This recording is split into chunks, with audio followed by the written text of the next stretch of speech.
पढ़ेंगे हम रासायनिक अभिक्रिया के प्रकार। आज के क्लास में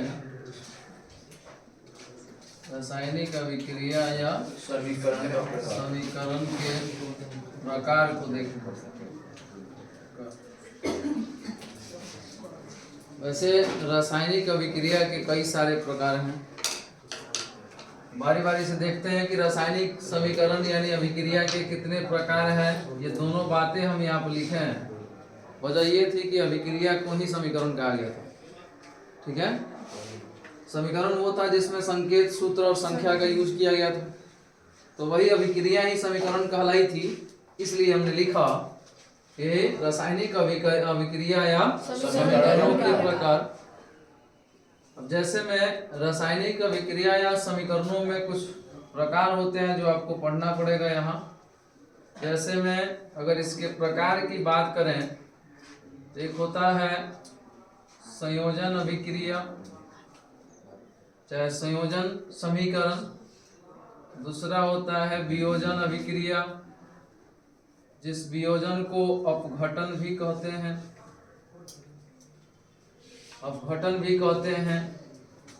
इसी अपघटन में एक आता है वैद्युत अपघटन। इसी अभिक्रिया का एक प्रकार है जिसको वैद्युत अपघटन कहते हैं। उसके बाद आता है आपको एकल विस्थापन, एकल विस्थापन। दूसरा आता है द्विविस्थापन।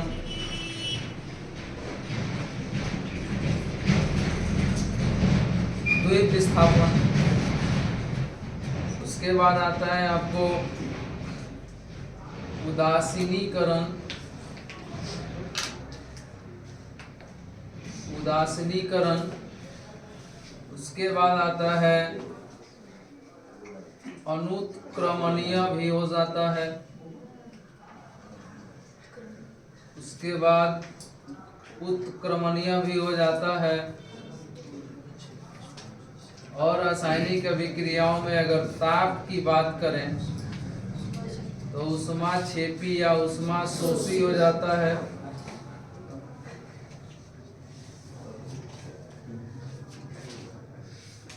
उसके बाद ऑक्सीकरण या अवकरण, ऑक्सीकरण या अवकरण, जिसको अपचयन या उपचयन कहते हैं। पीछे बात मत करो, अपचयन या उपचयन कहते हैं। उसके बाद रासायनिक अभिक्रियाओं के बहुत सारे प्रकार हैं। ये रासायनिक अभिक्रिया का जो प्रकार हमने लिखा, यह प्रकार रासायनिक अभिक्रिया में तत्वों की क्रियाशीलता के आधार पर है। तत्वों की क्रियाशीलता। अब यह क्रियाशीलता उनकी घुलनशीलता हो सकती है, उनमें कार्य करने की जो समय का निर्धारण है वो हो सकता है। ठीक है, तो तत्वों के क्रियाशीलता के आधार पर ये सारे प्रकार हैं। लेकिन तत्व जब टाइमिंग के आधार पर काम करता है, यानी उसके अंदर जो तत्व कार्यरत हैं उनके आधार पर बात करें तो रासायनिक अभिक्रिया, ये जो समीकरण आपको दिख रहा है, रासायनिक अभिक्रिया का जो प्रकार दिख रहा है, यह तत्वों के क्रियाशीलता के अनुरूप इसका प्रकार बनाया गया है। लेकिन जब इसके गति की बात करेंगे, यानी जब यह स्पीड के आधार पर चला जाएगा, यानी ये कहेगा कि रासायनिक समीकरण गति के आधार पर कितने प्रकार के होते हैं, चाहे रासायनिक अभिक्रिया गति के आधार पर कितने प्रकार के होते हैं, तो वहां पर यह क्रिया 3 प्रकार की हो जाती है। एक होता है जो काफी तेजी के साथ होता है, जिसको तीव्र कहते हैं। एक होता है जो मध्यम होता है, ना ही तीव्र होता है और ना ही मंद होता है। और एक होता है मंद, जिसको आपको इंटर में पढ़ना है, 12 में। ठीक है, स्पीड के आधार पर रासायनिक अभिक्रियाओं के प्रकार। तो यहाँ पर हमें ये पढ़ना है 10वां में। अब इसको बारी बारी से समझते हैं कि रासायनिक अभिक्रिया के जो प्रकार हैं किसको कौन सा प्रकार कहते हैं और क्यों कहते हैं, इसको समझते हैं। देखिए, जैसे अगर पहले की बात करें तो पहला दिया है संयोजन अभिक्रिया, पहला दिया है संयोजन। अब संयोजन अभिक्रिया किसको कहते हैं, यहाँ से अभिक्रियाओं का परिभाषा विशेष नहीं आता, ज्यादातर इसके उदाहरण पेश किए जाते हैं। ऑब्जेक्टिव में उदाहरण होगा, अब कहेगा कि निम्न में से संयोजन अभिक्रिया कौन है, तो जानते रहेंगे तो लिख देंगे। संयोजन का मतलब होता है जोड़ना, संयोजन का मतलब जोड़ होता है, योग होता है, यानी संयोज करना, इकट्ठा करना, इकट्ठा करना होता है। तो ऐसे में संयोजन अभिक्रिया वह है जिसमें दो या दो से अधिक तत्व एक साथ जुड़कर तीसरे नए तत्व का निर्माण करते हैं। ठीक है, दो या दो से अधिक तत्वों का संयोज कर, योग कर, जुड़कर, इकट्ठा होकर दो या दो से अधिक अन्य तत्वों का निर्माण करना, यानी कुछ ना कुछ उत्पाद बना देना, यही घटना क्या कहलाती है, संयोजन अभिक्रिया कहलाती है ना। दो से ज्यादा, दो या दो से अधिक तत्वों का जुड़कर और दो या दो से अधिक उत्पादों का निर्माण करना, है ना, उसको क्या कहते हैं, संयोजन अभिक्रिया। जैसे में देखिए, अगर कहा जाए कि कार्बन के साथ ऑक्सीजन संपर्क करता है तो कार्बन डाइऑक्साइड का निर्माण होता है। अगर कार्बन के साथ अगर आप ऑक्सीजन लगाते हो, ऑक्सीजन, तो कार्बन डाइऑक्साइड बनता है, कार्बन डाइऑक्साइड बनता है। अब यहाँ ध्यान देने योग्य बातें हैं, कार्बन का संकेत सी है, ऑक्सीजन का, तो जब बनाता है तो क्या बनाता है, CO2। अब यहाँ कार्बन एक तत्व है और ऑक्सीजन एक तत्व है। जब यह दोनों जुड़ा तो जुड़ने के बाद एक नया उत्पाद बना, पदार्थ बना, तत्व बना, जो भी बना। तो कार्बन जब ऑक्सीजन से संयोग किया तो कार्बन डाइऑक्साइड बना दिया। तो यह जो रासायनिक अभिक्रिया दिख रही है, यह किसके प्रकार में आएगी, यानी कहा गया कि जब दो या दो से अधिक तत्व संयोग करके तीसरे नए पदार्थ बनाते हैं, वो सिंगल भी हो सकता है, वो दो भी हो सकता है, वो तीन भी हो सकता है, जो भी हो बनाते हैं, उसे संयोजन अभिक्रिया कहा जाता है। ठीक है, अब इसके ठीक उल्टा दूसरा नंबर है आपका वियोजन या अपघटन। ठीक है ना, इसका ठीक उल्टा है वियोजन या अपघटन। जैसे आप उसमें आपने क्या किया था कि संयोजन किया था, यानी उनको इकट्ठा किया था। अब की बार उनका अपघटन होना, और अपघटन का मतलब होता है फैलाव या बिखरना या बिखर जाना। अब यहाँ पूछोगे कि अगर सेब के टुकड़े को काट के छोड़ देंगे तो अपघटित हो जाएगा, तो कहाँ फैलेगा, फैलेगा वो तो सिकुड़ के छोटा हो जाएगा। तो अपघटन का मतलब यहाँ पर जो फैलाव या बिखरना लिखा गया है, अपने अस्तित्व को कायम नहीं रखना, यही ये समझिए, है ना। अगर आप किसी हरे पेड़ को काट दीजिए तो कुछ दिनों के बाद वो अपघटित हो जाएगा, नहीं सूख जाएगा एकदम, जो उसका साइज होगा उससे वो छोटा हो जाएगा। एक पत्ता हरा हो तो उसका एक निश्चित लंबाई चौड़ाई होता है, लेकिन जब उसको तोड़ के रख देते हैं तो वो सिकुड़ के छोटा हो जाता है। तो पहले जो था अब उससे क्या हुआ, अपघटित हो गया। ठीक है ना। तो अपघटित का यहाँ पर जो मतलब है वियोजित होना, अपघटित होना यानी टूट जाना। अगर यहाँ पर लिखे हैं कि इकट्ठा हो जाना, तो उसका ठीक उल्टा टूट जाना, है ना। तो यहाँ पर आपने कहा था संयोजन में कि दो या दो से अधिक तत्वों का योग होकर, संयोज होकर दो या दो से अधिक उसके प्रतिफल बन रहे थे, नए पदार्थ बन रहे थे, उसको संयोजन कह रहे थे। तो उसके उल्टा लिखें। अब क्या होगा कि कोई एक पदार्थ होगा जो टूटने के बाद दो या दो से अधिक पदार्थों में बढ़ जाएगा। रासायनिक अभिक्रिया में आप लिखे थे कि किसी पदार्थ का विघटित होकर दो या दो से अधिक पदार्थों का बनना अथवा दो या दो से अधिक पदार्थों का मिलकर तीसरा नया पदार्थ का बनना ही रासायनिक अभिक्रिया कहलाती है। तो वही दोनों बातों में जो दो या दो से अधिक पदार्थ इकट्ठा हो रहे थे वो संयोजन था, और कोई पदार्थ टूट रहा था तो वो वियोजन या अपघटन था। ठीक है, तो यहाँ पर किसी पदार्थ का टूटकर दो या दो से अधिक पदार्थों में बंट जाना ही वियोजन या अपघटन कहलाता है। जैसे देखिए यहाँ पर कैल्शियम कार्बोनेट को अगर गर्म किया जाएगा, हीट किया जाएगा, तो कैल्शियम ऑक्साइड और कार्बन डाइऑक्साइड की प्राप्ति होगी। अब यहाँ पर एक ही पदार्थ है जिसका नाम कैल्शियम कार्बोनेट है। अब यह गर्म किया जा रहा है, यह टूट रहा है, तो गर्म करने के बाद यह बिखरते हैं, तो दो पदार्थ बनता है, कैल्शियम का ऑक्साइड और कार्बन का डाइऑक्साइड बनते हैं ना। तो किसी पदार्थ का विघटित होने के बाद दो या दो से अधिक पदार्थों में बढ़ जाना, चाहे उनके फलस्वरूप, विघटन के फलस्वरूप, टूटने के फलस्वरूप दो या दो से अधिक पदार्थों का बनना ही जो रासायनिक अभिक्रिया कहलाती है, वह कौन सी अभिक्रिया होती है? वियोजन या अपघटन होती है। इन दोनों में से कोई एक नाम होगा। अब इसी अपघटन में एक और अपघटन होता है जो वैद्युत कहलाता है। अब वैद्युत अपघटन वो होता है, जैसे इसी में होता है, इसकी विधि है वैद्युत अपघटन। तो अपघटन यहाँ भी है, पदार्थ यहाँ भी टूट रहे होंगे। यहाँ पर जो पदार्थ टूटा है वो टेम्परेचर के आधार पर टूटा है, यानी यहाँ जो उत्प्रेरक काम कर रहा है वो टेम्परेचर कर रहा है, ताप उत्प्रेरक है जो कैल्शियम कार्बोनेट को कैल्शियम के ऑक्साइड और कार्बन के डाइऑक्साइड में तोड़ा है। ठीक है, तो उसी अपघटन में जब विद्युत काम करना शुरू कर देगा, यानी कुछ ऐसे पदार्थ होते हैं जो आयन बनाते हैं, माने जिसमें आयन होता है ना।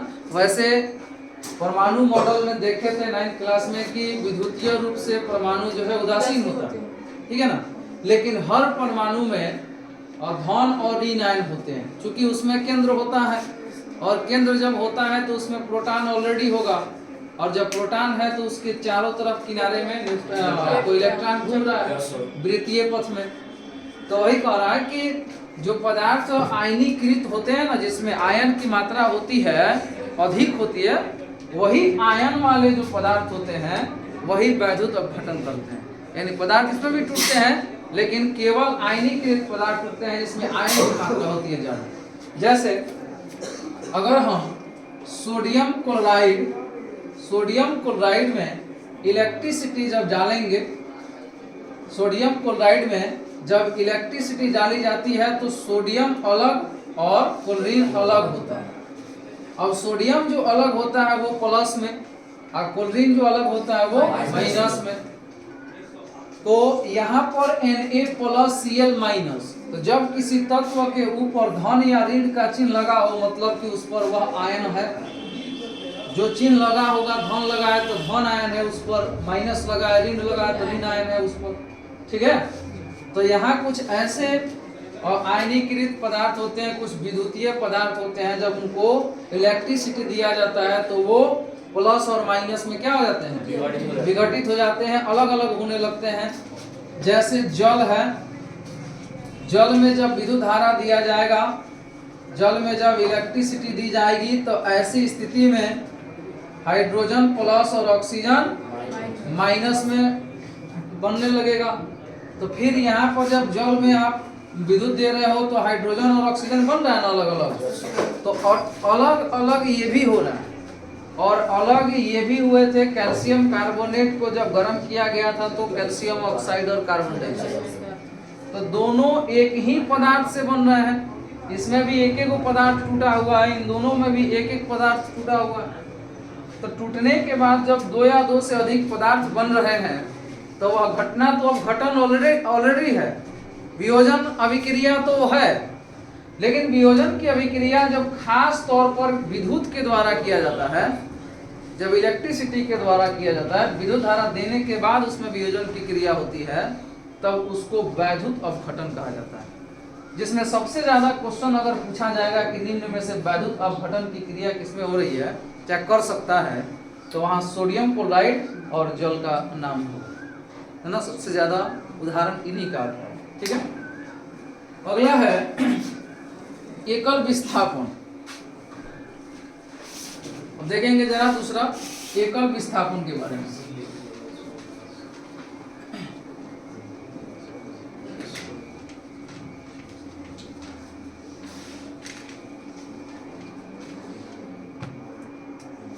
दिया है एकल विस्थापन। अब हम जानते हैं विस्थापन के बारे में, विस्थापित होना का मतलब होता है अपने स्थान से अलग चला जाना। विस्थापन का मतलब होता है अपने स्थान से अलग चले जाना, जहां है वहां से वो हट जाएगा। अब इसमें लिखा है एकल, एकल माने एक हो जाएगा। अब एक जगह विस्थापित होना यानी ऐसी रासायनिक अभिक्रिया जिसमें जो तत्व भाग ले रहे होते हैं उसमें से कोई एक तत्व दूसरे के, दूसरा जो यौगिक होता है उसके मूलकों को बदल लेता है ना। जैसे इस रासायनिक अभिक्रिया में एकल विस्थापन में यही कहा जाएगा कि जब दो तत्व चाहे यौगिक भाग लेते हैं रासायनिक अभिक्रिया में, तो उसमें से कोई एक तत्व दूसरे यौगिक से उसके मूलकों को विस्थापित कर देता है। क्या होती है रासा बताइए?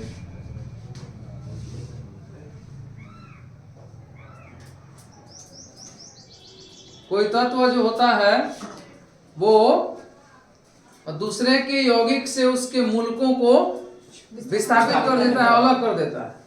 अब उसमें एक तत्व विस्थापित करता है, इसलिए एकल विस्थापन है।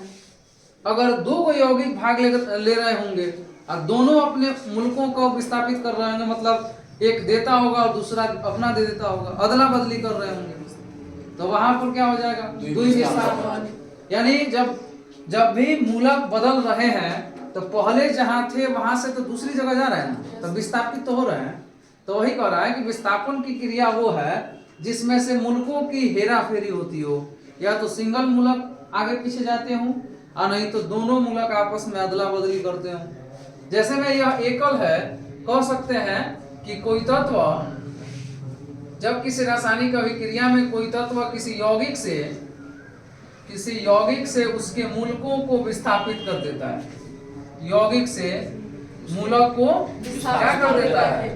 विस्थापित कर देता है, वहां से हटा देता है और अपने पास बुला लेता है, विस्थापित कर देता है, तो उसको एकल विस्थापन करते हैं। जैसे जब आपको हम समझा रहे थे वहां कॉपर सल्फेट में रंग के बारे में, तो वहां एक समीकरण लिखा था हमने, क्या लिखा था? Fe प्लस CuSO4 ऐसा करके लिखा था।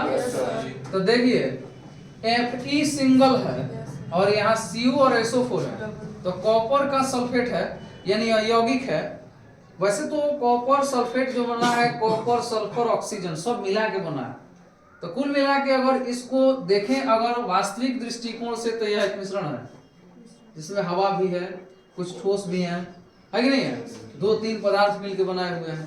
लेकिन अगर इसको यौगिक के दृष्टिकोण से देखें तो सल्फेट एक अलग पदार्थ है ना, और कॉपर के साथ यह जुड़ा हुआ, कॉपर और सल्फेट है। अगर हम इसको तत्व मान लें सल्फेट को थोड़ी देर के लिए और कॉपर को भी तत्व मान लें, तो दो या दो से अधिक तत्व मिलते हैं तो यौगिक का निर्माण होता है।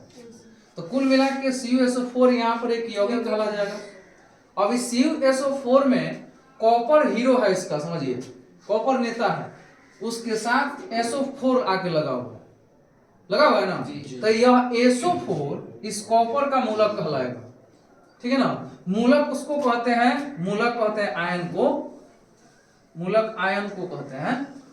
ठीक है ना, कॉपर सल्फेट के साथ जो कॉपर है यह तो कॉपर तत्व था पहले से जी। अब उसमें सल्फेट लिया के मिलाए हैं तब जाके वह एक यौगिक बना रहा है। तो कॉपर के साथ SO4 जो लगा हुआ है वह कॉपर का मूलक कहलाएगा। ठीक है, अब यह मूलक जो है लोहा जैसे इसमें डाला जाएगा, लोहा जैसे कॉपर सल्फेट के साथ रिएक्शन करेगा, अब लोहा क्या करेगा, कॉपर सल्फेट में जो सल्फेट कॉपर का मूलक था उसको विस्थापित कर लेगा, है ना। अब विस्थापित करने का मतलब है कि अपने स्थान से हटा देगा और अपने पास बुला लेगा। तो जैसे अगर CuSO4 टूट रहा है दो भाग में, एक तरफ कॉपर एक तरफ SO4, तो FeSO4 को अपने पास बुला रहा है। तो बच क्या जा रहा है, Cu बच जा रहा है। तो अब पहले देखें, अगर अभिकारक में तो SO4 Cu के साथ था, अब प्रतिफल में देख रहे हैं तो SO4 Fe के साथ है। तो यह मूलक विस्थापित हो चुके हैं, स्थान बदल चुका है। अब यह स्थान एक ही मूलक का बदला है, इसलिए यह अभिक्रिया केवल और केवल एकल विस्थापन कहलाएगी। मूलक जब सिंगल बदलेगा तो एकल विस्थापन, और जब दोनों मूलक बदलेंगे तो द्वि विस्थापन। क्लियर? अब देखिए यहाँ Zn है प्लस H2SO4 है, अब हाइड्रोजन के साथ SO4 लगा है। अब यहाँ पर भी SO4 जो है मूलक है हाइड्रोजन का, अगर इसको भी विस्थापित करते हैं तो क्या होता है, ZnSO4 प्लस H2 होता है। हो गया ना? तो यह फिर एक के मूलक विस्थापित हुआ है, तो इसको एकल विस्थापन। ठीक है, चलिए आगे है द्वि विस्थापन। अब यहीं पर एक उदाहरण देखिए, जब सिंगल मूलक बदल रहा है तो एकल विस्थापन, और जब दोनों दो यौगिक होंगे और दोनों अपने मूलकों का अदला बदली कर लेते होंगे। दो यौगिक हैं, जब उनको एक साथ मिलाया गया तो रासायनिक अभिक्रिया हो रही है जिसमें दोनों यौगिक जो है अपने अपने मूलकों की अदला बदली कर रहे हैं और नए पदार्थों का निर्माण कर रहे हैं, तो उसको क्या कहेंगे, द्वि विस्थापन कहेंगे। जैसे देखिए यहाँ है AgNO3 प्लस NaCl, है ना, सिल्वर का नाइट्रेट है, सोडियम का क्लोराइड है। जब यह रासायनिक अभिक्रिया करेगा तब देखिए सिल्वर के साथ यहाँ नाइट्रेट लगा है और सोडियम के साथ यहाँ क्लोरीन लगा है। अब सोडियम का मूलक क्लोरीन है और सिल्वर का मूलक नाइट्रेट है। अब यह अपना मूलक उसको देगा और ये अपना मूलक इसको देगा। यानी अगर इसकी अदला बदली करते हैं तो सोडियम के पास नाइट्रेट जा रहा है और सिल्वर के पास क्लोरीन आ रहा है। तो जब इसको बदल के यहाँ नया पदार्थ बनाएंगे तो यह बनेगा AgCl प्लस NaNO3 बन जाएगा, यानी सिल्वर का क्लोराइड बन जाएगा और सोडियम का नाइट्रेट। ठीक है, अब इसमें आ गया कि जब रासायनिक अभिक्रिया में कोई यौगिक जो तत्व उसमें भाग ले रहे हो, जो यौगिक बना रहे हो, वो अपने मूलकों की जब अदला बदली करते हैं और बदलने के बाद अलग यौगिक का निर्माण कर देते हैं, यानी दूसरे पदार्थों का निर्माण कर देते हैं, तो वह जो अभिक्रिया होती है विस्थापन इसमें भी हो रहा है, लेकिन दूधों को जगह हो रहा है विस्थापन, एक बार क्लोरीन का हो रहा है, एक बार नाइट्रेट का हो रहा है। तो ऐसे में इस प्रकार का जो विस्थापन होता है उसको द्वि विस्थापन कहते हैं। ठीक है, अब इस विस्थापन में AgCl जो आप देख रहे हो, सिल्वर के साथ जो क्लोरीन दिख रहा है आपको, यह क्लोरीन जो प्राप्त हो रहा है वो अवक्षेप के रूप में प्राप्त हो रहा है। अवक्षेप का मतलब होता है गाद, यानी जैसे अगर बोतल में झाग उत्पन्न करने वाले किसी तेल की कुछ बूंदे उसमें डाल दें, ठीक है ना, और उसको हिला दे पूरा, अगर उसमें किसी भी पदार्थ कोई भी ऐसा पदार्थ हो जो काफी हल्का हो, जैसे कोई खरपतवार का टुकड़ा हो, तो जब उसको हिलाया जाएगा तो झाग उत्पन्न होगा। और झाग उत्पन्न होगा तो क्या होगा, उस झाग में वो जो छोटा सा कण उसमें फैला हुआ था खरपतवार वाला, वो फंस जाएगा, उस झाग में फंस जाएगा ना। तो उसी प्रकार उसी झाग को गाद कहेंगे। जब बोतल को खड़ा कर दिया जाएगा तो पानी नीचे रहेगा और ऊपर झाग तैर रहा होगा, तो वही अवक्षेप के रूप में ही प्राप्त होगा, है ना। अवक्षेप के रूप में AgCl प्राप्त होता है। तो इस रासायनिक अभिक्रिया को जहाँ AgCl आपको दिखे वह हमेशा अवक्षेप बनाता है। यह तीर का चिन्ह नीचे की तरफ है जो यह निर्धारित करता है कि यह अवक्षेप बन रहा है। आगे लिखवाएंगे अभिक्रिया के गुण में कि कैसे इसको बदला जाएगा। जैसे तीर का चिन्ह नीचे हो तो अवक्षेप है, तीर का चिन्ह ऊपर हो तो ऊपर जा रहा है, गैस है वो। ठीक है, चलिए अगला है द्वि विस्थापन के बाद उदासीनीकरण। अब उदासीनीकरण जो क्रिया है वो कह रहा है कि उदासीनीकरण अभिक्रिया किसे कहते हैं। अगला टॉपिक है हमारा उदासीनीकरण। उदासीनीकरण बना है उदासीन से, और उदासीनीकरण की क्रिया जो है अभिक्रिया एक ऐसी है जिसमें जो तत्व भाग ले रहा हो रासायनिक अभिक्रिया में, प्रतिफल बनने के बाद उसका गुण नहीं रहता हो, है ना, वह रासायनिक अभिक्रिया, मैंने आपको समझाने के हिसाब से हम परिभाषा दे रहे हैं, वह रासायनिक अभिक्रिया जिसमें तत्व जो रासायनिक अभिक्रिया में भाग ले रहे हैं उन तत्वों का गुणधर्म प्रतिफल बनने के बाद नहीं झलकता है ना। जैसे मान लिया कि ईंट है, तो ईंट को जब पानी में घोलेंगे तो उसमें ईंट के कण आएंगे, लेकिन अगर उसके महीन टुकड़े करके पानी में घोल दिया जाए तो बेशक लाल दिखेगा, लेकिन ये पता नहीं चलेगा कि वह ईंट का ही टुकड़ा है जो लाल है ना। तो ऐसा कोई पदार्थ है जो रासायनिक अभिक्रिया करता है, लेकिन अभिक्रिया के फलस्वरूप उसका गुण प्रतिफल में नहीं रहता है, तो उसको उदासीनीकरण कहते हैं, यानी वह उदासीन हो जाता है। तो यह अभिक्रिया अम्लों और क्षारों में होती है, अम्लों और क्षारों में, यानी कुल मिला के ये कहें कि अम्लों और क्षारों की समतुल्य मात्रा मिलाने पर लवण और जल का निर्माण होता है, जिसमें ना ही अम्ल का गुण रह पाता है और ना ही क्षार का। तो यह अभिक्रिया क्या कहलाता है? उदासीनीकरण कहलाता है। जैसे मान लिए कि अम्ल है HCl, इसमें हम क्षार को मिला दिए NaOH, क्षार मिल गया, यहाँ पर लिख देते हैं HCl है, हाइड्रोक्लोरिक अम्ल है, इसमें हमने क्षार मिलाया सोडियम का हाइड्रोक्साइड, तो यह बना देगा आपको, क्या बना देगा? NaCl plus H2, NaCl plus H2, NaCl plus H2।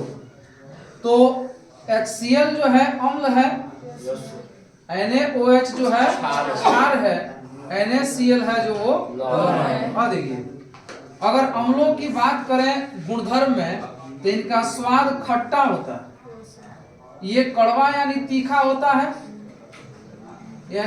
होता है, और इसका स्वाद जो है नमकीन हो जाता है। अब जो मिलाया गया था पदार्थ जो अभिक्रिया में भाग ले रहा था, उसका जो गुण है वह प्रतिफल से नहीं मिल रहा है।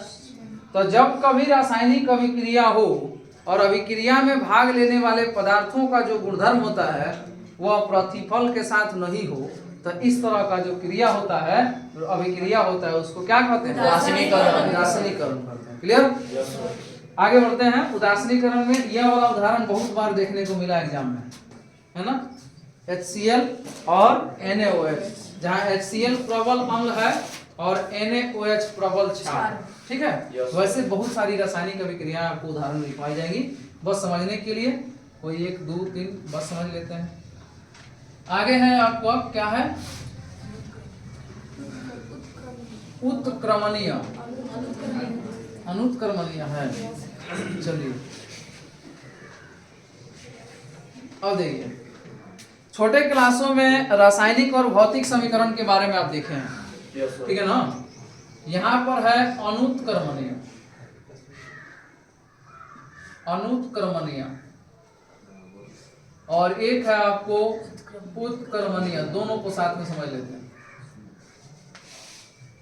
ठीक है। उदासीनीकरण हो गया, अनुत्क्रमणीय और उत्क्रमणीय को दोनों को साथ में समझते हैं। देखिए, छोटे क्लास में रासायनिक और भौतिक परिवर्तन के बारे में देखे थे। रासायनिक वह था जिसमें जब एक बार कोई पदार्थ जो है विघटित होता था, माने परिवर्तित होता था, तो सदा के लिए उसका गुणधर्म बदल जाता था, तो उसको रासायनिक कहा गया, जो कभी वापस नहीं आता था। दूसरा भौतिक था, भौतिक में यह था कि अगर उसको किसी दूसरे रूप में ढाला गया तो फिर से पुनः अपनी अवस्था में लाया जा सकता है, जिसमें मोमबत्ती का जलना, यानी मोमबत्ती का जो लौ जल रहा था, जो धागा जल रहा था, वह लौ का जलना रासायनिक था, लेकिन मोम जो पिघल रहा था वो क्या था? भौतिक था। मोम के टुकड़े से फिर मोमबत्ती बनाया जा सकता है, लेकिन धागा जब जल जाएगा, राख हो जाएगा, तो उस राख से फिर धागा नहीं बन सकता है। तो जो राख जल के बना वो रासायनिक था, जो सदा के लिए बदल गया। अब मोम पिघल के फिर से मोमबत्ती बना दिया गया, यानी अवस्था फिर से वापस आ गई, तो वह क्या था? भौतिक था। तो वही जो वापस आएगा, यानी जिसको वापस बुलाया जा सकता है, उसको उत्क्रमणीय कहा जाता है ना। यानी यह एक भौतिक परिवर्तन है, अब आप समझने के हिसाब में ये समझिएगा कि वह परिवर्तन माने ऐसा मतलब रासायनिक अभिक्रिया हो जिसमें पदार्थों को बदला जा सकता है, ठीक है। और जिसमें पदार्थों को नहीं बदला जा सकता है वो क्या होगा, रासायनिक परिवर्तन होगा। तो रासायनिक से आप समझ लीजिएगा कि अनुत्क्रमणीय, यानी जिसका बदलाव संभव नहीं हो, बदलाव जिसका नहीं होता हो और जिसका बदलाव होता हो, जो बदलता हो यानी अवस्था जिसकी परिवर्तनशील हो उसको उत्क्रमणीय, अवस्था जिसकी परिवर्तनशील नहीं हो अनुत्क्रमणीय। इसको पहचानने का तरीका है कि जो अवस्था बदल रही होगी इस रासायनिक अभिक्रिया में द्विसर का चिन्ह लगा होगा, ठीक है। और इसका एक ही क्वेश्चन सबसे ज्यादा पूछता है N2 प्लस 3H2 2NH3 जो अमोनिया बनाता है ना, यह अमोनिया यह कौन सा अभिक्रिया है, उत्क्रमणीय है, जो बदलता है दोनों तरफ से। इधर से वो बन जाएगा, फिर अमोनिया टूटने के बाद नाइट्रोजन और हाइड्रोजन बन जाएगा, ठीक है। और इसमें केवल एक सिंगल तीर होंगे, माने एक ही तरफ होती है, गई तो गई, फिर से दोबारा नहीं बन पाएगी, ठीक है। अब इसमें जब आप एक तीर का यूज कर दिए तो आप देखिए उसमें संयोजन भी संभव है, उसमें वियोजन भी संभव है, माने एक तीर की तरफ से। अब कैल्शियम कार्बोनेट टूटने के बाद अगर कैल्शियम ऑक्साइड बन गया तो फिर कैल्शियम कार्बोनेट वहां तो नहीं बन सकता ना, फिर दोबारा से बनाया जा सकता है, दोबारा से कैल्शियम में कार्बोनेट मिलाकर बनाया जाएगा, लेकिन उससे नहीं बनाया जाएगा जिससे वो बना हुआ है। अब एक लकड़ी का यह बोर्ड बनाया गया है, फिर से इस बोर्ड को अपघटित करके सोचे कि फिर से हम इसको लकड़ी में कन्वर्ट करें जिससे ये बना था, तो संभव नहीं, फिर दूसरा लकड़ी लेना पड़ेगा जिससे फिर बोर्ड बनाया जाएगा।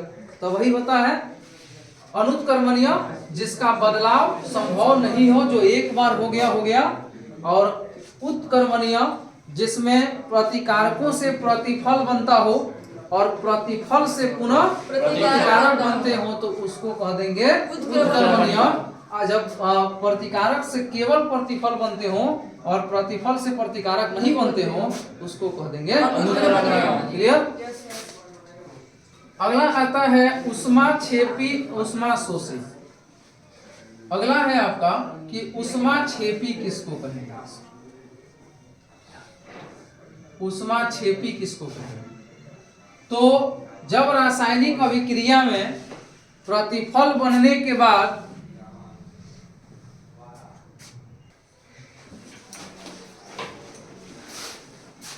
आगे ऊष्माक्षेपी, जब रासायनिक अभिक्रिया में प्रतिफल बनने के बाद ऊष्मा का उत्सर्जन होता है, ऊष्मा का उत्सर्जन होता है। जिस रासायनिक अभिक्रिया में जब उत्पाद बने, प्रतिफल बने, तो उसके बाद उसमें ऊष्मा का उत्सर्जन हो तो वैसी रासायनिक अभिक्रिया ऊष्माक्षेपी कहलाती है। और इस ऊष्माक्षेपी रासायनिक अभिक्रिया में जो भी उदाहरण आपको देखने को मिलेंगे उसके बाहर में प्लस ऊष्मा लिखा होगा, है ना। अगर प्लस ऊष्मा लिखा है तो डायरेक्टली समझ गए कि ऊष्माक्षेपी है।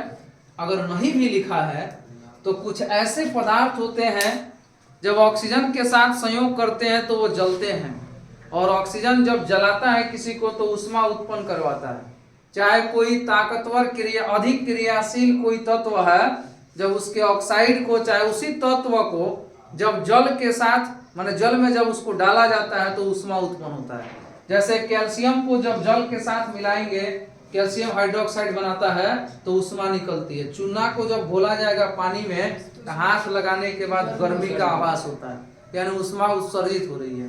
तो इस तरह के जो पदार्थ होंगे, जो अभिक्रिया होगी, यानी जिसमें ऊष्मा का उत्सर्जन होता होगा, चाहे आखिर में प्लस ऊष्मा लिखा होगा तो उसको लिखेंगे ऊष्माक्षेपी अभिक्रिया, ठीक है।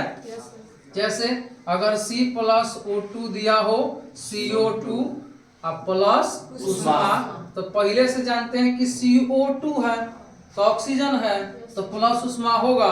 अगर नहीं भी है तो लिखा गया CO2 प्लस ऊष्मा, तो यह किसका उदाहरण रहा, क्लियर।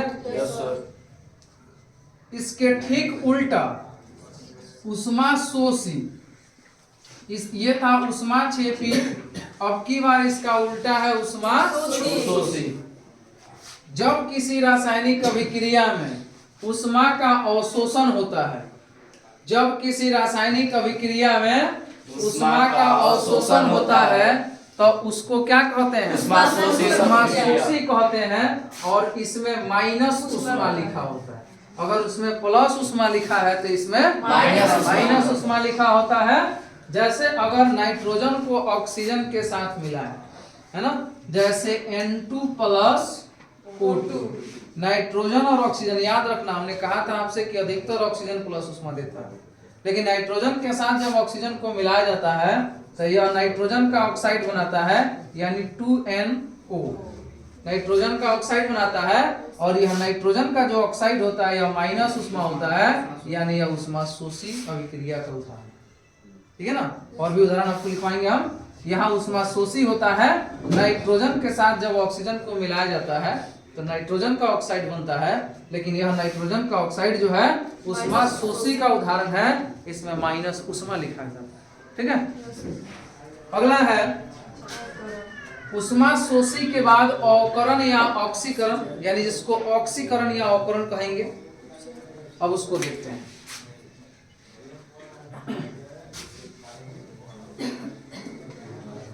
आखिरी है वो ऑक्सीकरण या अवकरण।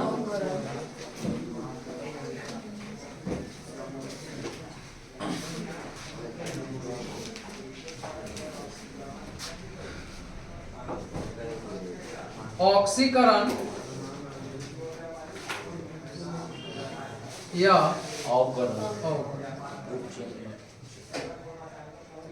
इस टॉपिक को कल पढ़ा जाएगा। कल कितना तारीख है? 29 इसको कल पढ़ा जाएगा, क्योंकि अपने आप में ये सबसे बहुत बड़ा टॉपिक है। जितना आप उदाहरण देखे हैं यह अकेले पूरा बोर्ड लेगा। ठीक है ना, और यह सबसे महत्वपूर्ण है जहाँ से बहुत सारे ऑब्जेक्टिव क्वेश्चन बनाए जाते हैं। बहुत सारे ऑब्जेक्टिव क्वेश्चन इसके बनाए जाते हैं, इसलिए इस टॉपिक को कल पढ़ेंगे। ठीक है, आज के लिए इतना ही, फिर कल मिलते हैं।